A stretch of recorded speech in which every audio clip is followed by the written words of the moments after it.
Welcome to Focus Today. I'm your host, Perry Atkinson, and what a delight always to have with us our good friend, Dr. Alex McFarland. And, well, he's a religion and cultural expert, director of the Christian Worldview and Apologetics at the Christian Worldview Center in North Greenville University.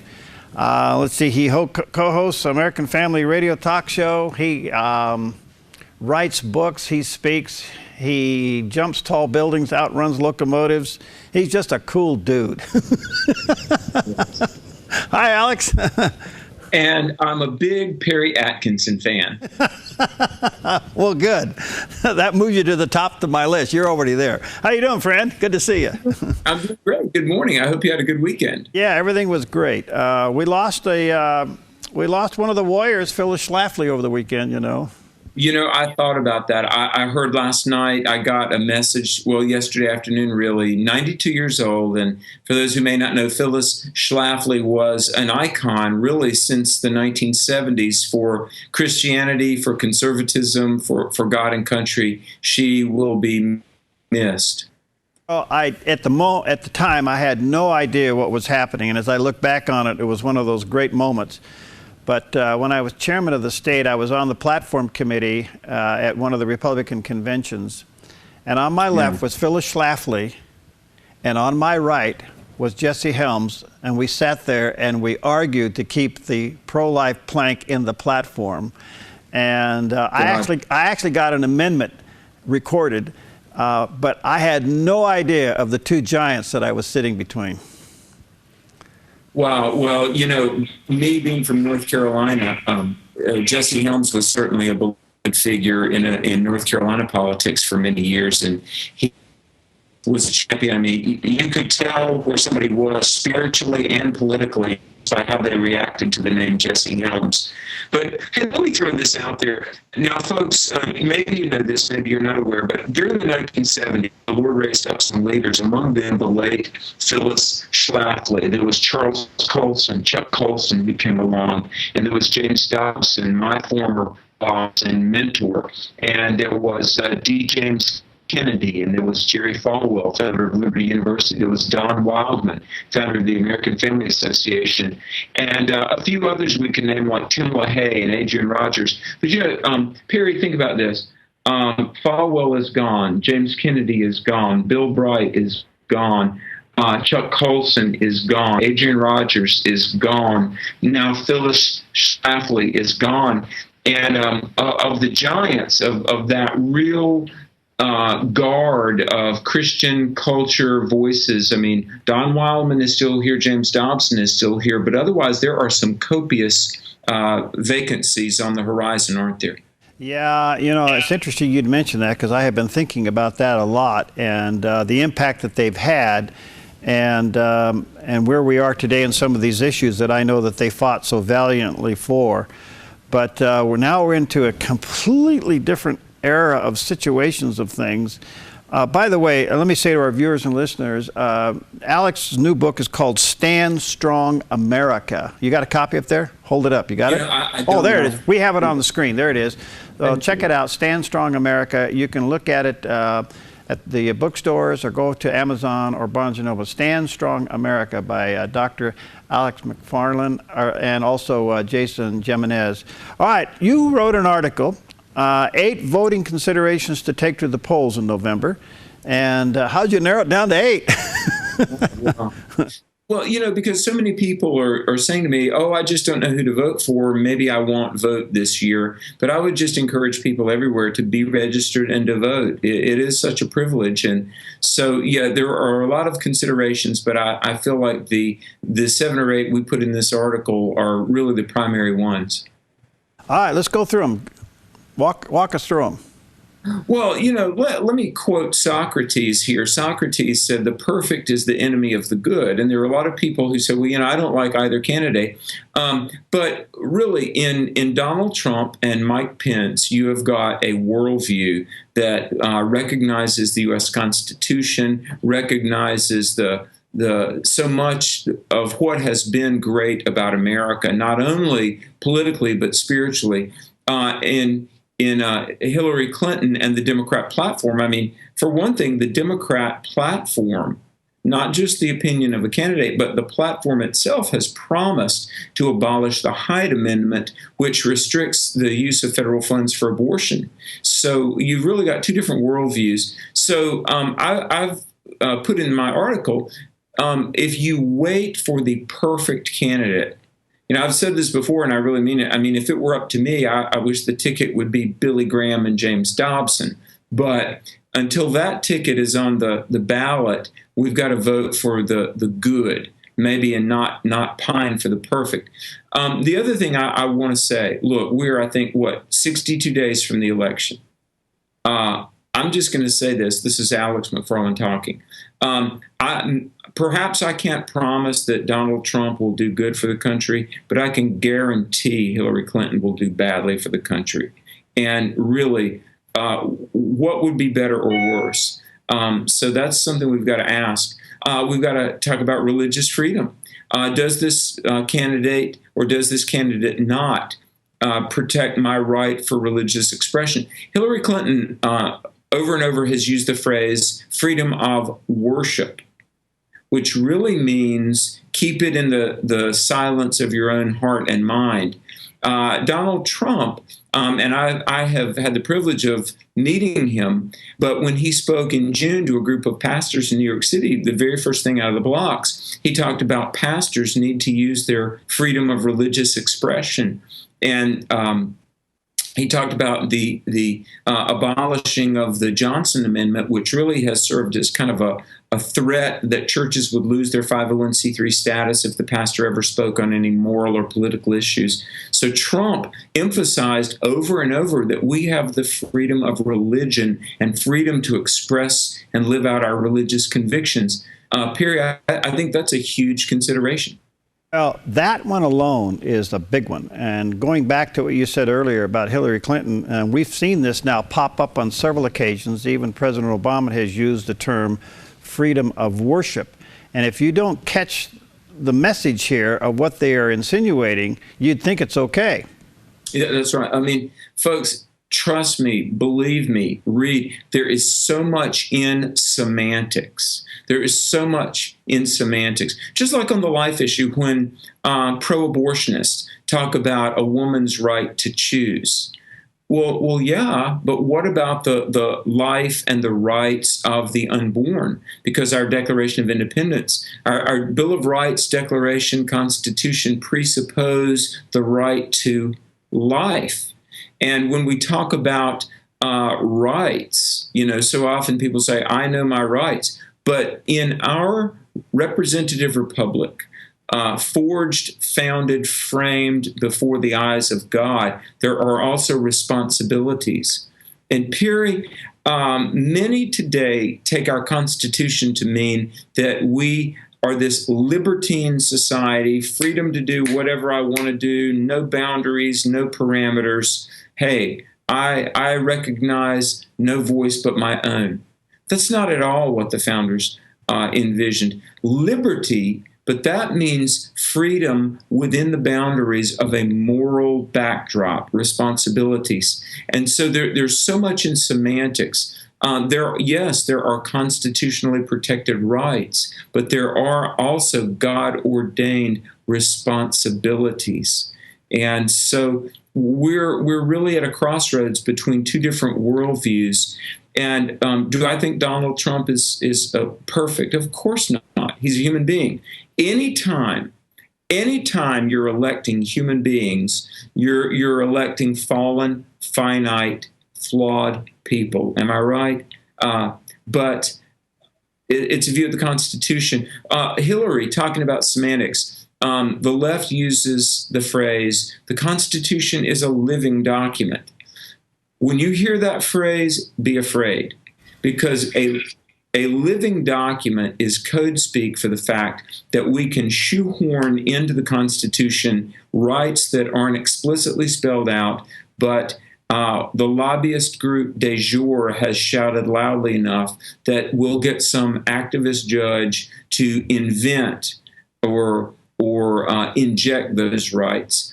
You hear Pence and Trump talk about justices that are originalists. That's what you want. Someone who doesn't eisegete and impose meaning into the Constitution, but exegete and takes the meaning that is there out. We want originalists, not revisers. And so, again, that's an example of the two divergent worldviews that are on the ballot before us come November. All right, let me take a quick break here. We're talking to our good friend, Dr. Alex McFarland. You can go to alexmcfarland.com. That's his website.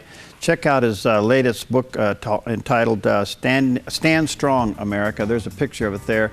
Stand Strong, America. It's a must-read. We'll come back. We'll finish the 8 points that he is giving you to consider before you check the ballot box coming up in November. We'll be right back. I'm Paulina Leiser, producer of Focus Today. Thank you for watching this video, and make sure to check our other videos at theDove.us. Welcome back to Focus Today, and we're with our good friend Dr. Alex McFarland, and he is one of the great apologists, I think, out there today, and certainly encouraging you to take a look at his material and read his books. His latest book is entitled Stand Strong, America, and you can check it out at the bookstores and online at Amazon. And let me encourage you to go to alexmcfarland.com. That's his website, and that is an incredible resource, so check it out. We're talking about 8 points of consideration before you go to the polls this November. And remember, in Oregon, we are a mail-in ballot state. That's problematic, Alex. We can talk about that later. But we are a mail-in ballot state, and we get our ballots about, mid-October or so, about 10 days before the election. And they'll be going out shortly. We should be getting our voters' guides here shortly as well. So take that into considerations. All right, so we talked about remembering who the enemy is. We talked about a better life under which president would give you a better life, and which one is going to protect religious freedoms, which is absolutely critical in which we live. By the way, before I leave the religious freedom thing, Donald Trump spoke in a black church over the weekend. Right. And it's very interesting. We've never seen a Republican go right after the black vote the way he's doing it. And Newt Gingrich said if he pulls 18 to 20% of the black vote away from Hillary, he wins. What do you think? Well, he's a business person and he's smart. And you know what? The learning curve for being the president, and certainly the learning curve for being a candidate, has been near vertical. But, it's just amazing how well he's doing, given the fact that he doesn't have billions of dollars. He doesn't have a Soros or some, leftist funding agency. And he certainly doesn't have a scandal-laden foundation. Oh my goodness, folks, here's a reason to vote for anybody in the world rather than Hillary Clinton. Here's a person, Hillary Rodham Clinton, Secretary of State, who basically has offered up our national security to whoever would give the biggest donations to the Clinton Foundation. Oh my goodness, talk about ethics compromise, talk about compromise of your and my security. My goodness, and there's even consideration that she would have the Oval Office, which will be Bill Clinton 3.0 and will be Barack Obama 3.0. But my goodness, but yes, Donald Trump went to a black church because, look, like any business person knows, to make the sale, there's what's called a four-base sale. You've got to present the offer. So he went to the people and not a focus group. Here's a reason I like Donald Trump. He speaks he shoots from the hip, but I believe he's copiously honest. I mean, because he looks you straight in the eye. I've met the guy. He looks you straight in the eye and talks to you. And he's not campaigning off a teleprompter, but I think he's speaking from the heart. Is he the guy you should call as your next pastor? No, of course not.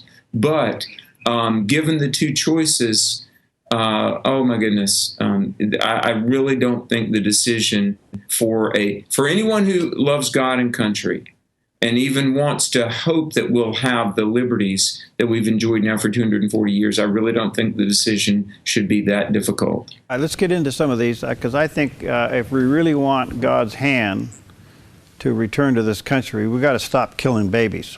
Amen. And where do you see that? You see that as number 4 on your list. What candidate's going to protect life?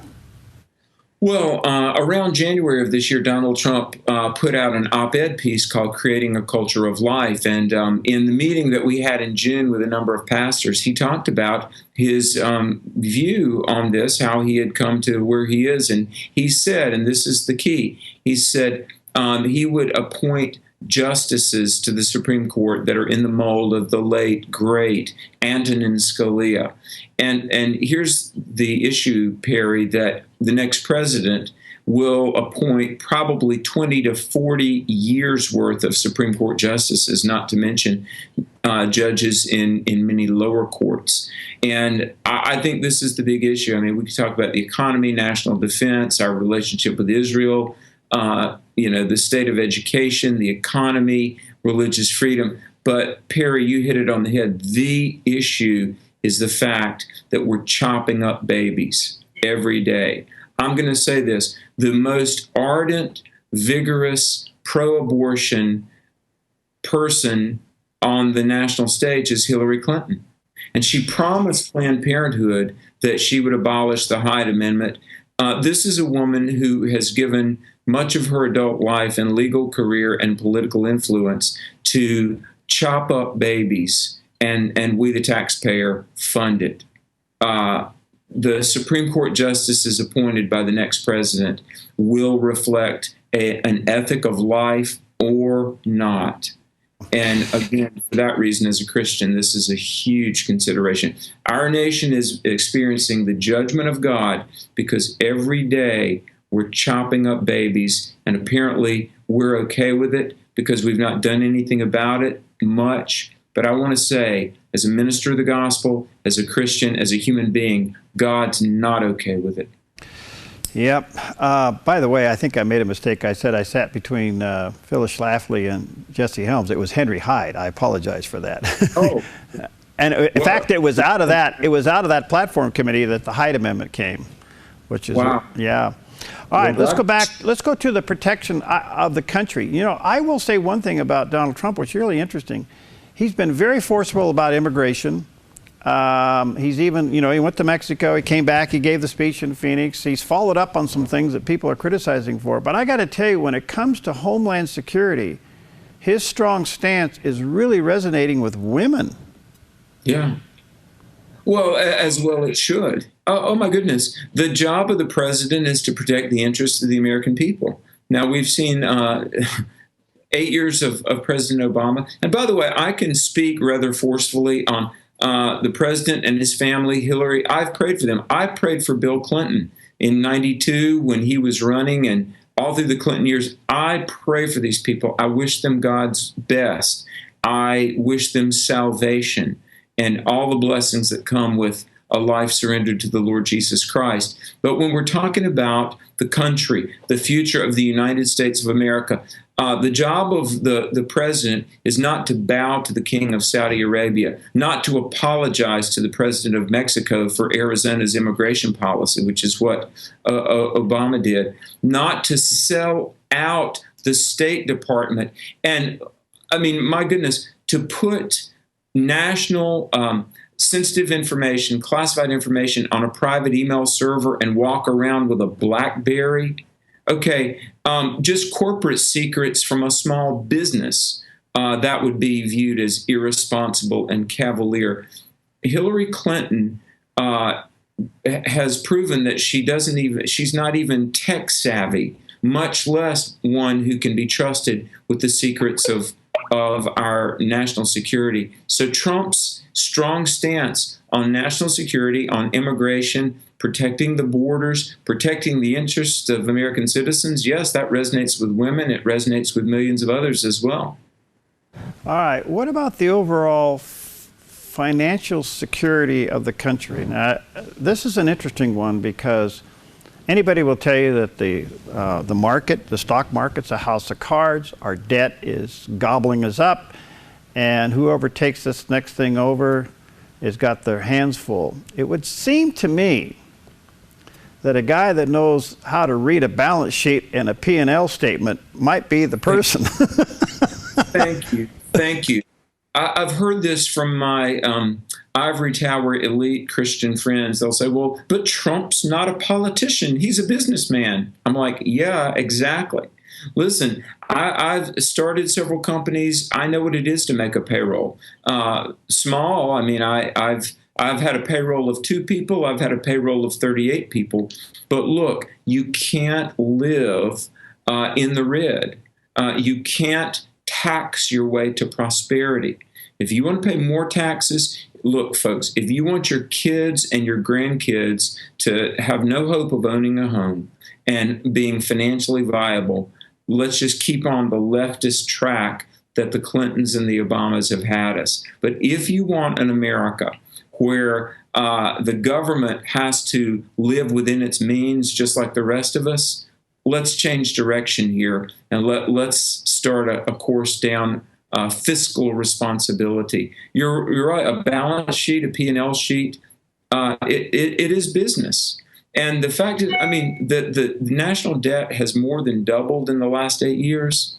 That should cause us to not be able to sleep at night. Over $20 trillion debt. Perry, think about this.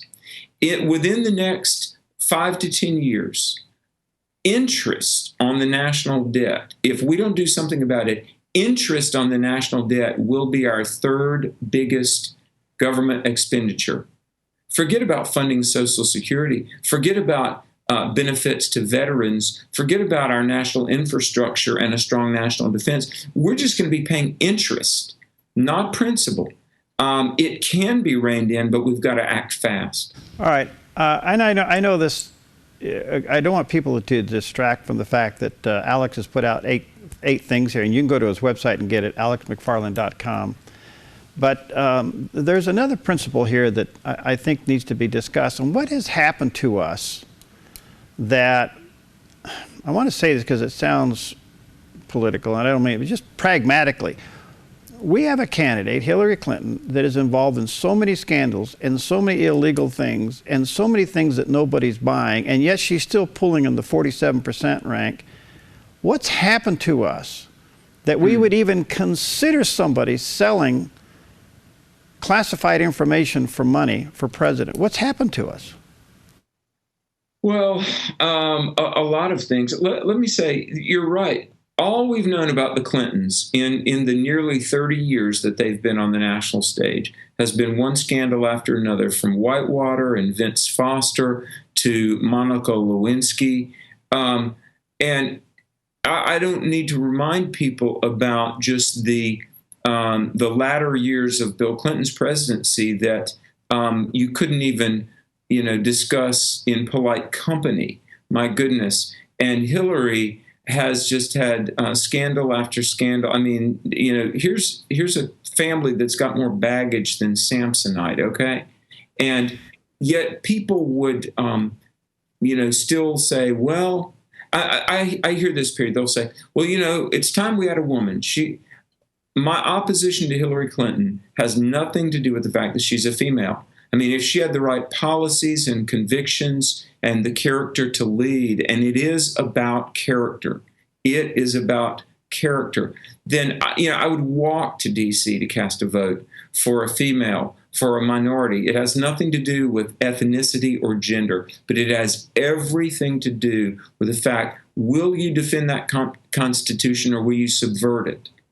Now look, the Clintons, here's a couple that their whole MO has been to skirt the law, live above the law. The FBI says, well, she broke the law, but we're not, too big to prosecute. Look, this is not a nation of kings and serfs and vassals. This is a representative republic where we're all equal before the law. And so I just would pray that you ask what's happened. What's happened is we're not a nation that recognizes right and wrong. And it all starts with our ethic of life. Look, if we are okay with the execution, the chopping up of 3,000 unborn humans a day, chances are we're not going to have a lot of ethical fortitude related to things like telling the truth and being honest, and marriage is sacred and character matters. And so Hillary can have nearly 50% poll numbers because when character no longer matters, you're content to vote for people who have none. Wow. All right. Let me encourage you, check out Alex McFarland's, latest book. You want to check that out, Stand Strong America. There's a picture up there on the screen. Go to his website, alexmcfarland.com, and you can get the 8 points of recommendation before you vote coming up in November. Here in Oregon, you'll get the ballot in October. Thanks, brother. Let's stay in touch, okay? God bless you. God bless America. Yeah, you too. We'll be right back.